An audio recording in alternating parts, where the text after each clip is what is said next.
ఒకవేళ మీ గురువులు మీకు అనుష్ఠాన పద్ధతి చెప్తే దాంట్లో ఆచమనం, ప్రాణాయామం అన్నీ మీకు సరళంగా చెప్తారు.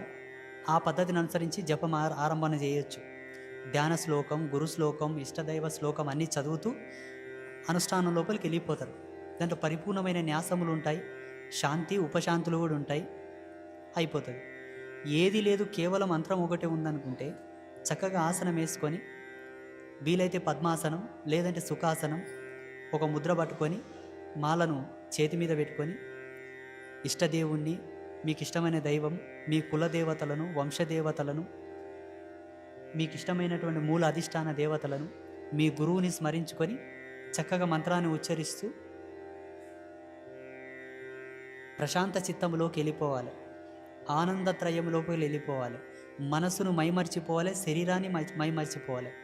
మనసు మాయమైపోవాలి, శరీరం మాయమైపోవాలి. అది స్థితి, అది ధారణ. మనసులో లయమై ఉన్న, శరీరం మీద లయమై ఉన్న అది స్థితి కాదు, దారం కాదు.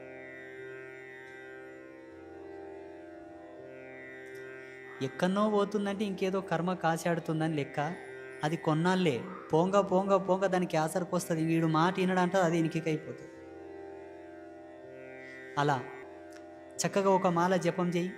తర్వాత ఒక జపమాల తీసుకొని మళ్ళా కళ్ళ కత్తుకొని పక్కన పెట్టుకొని మళ్ళీ ఆత్మ నమస్కారం.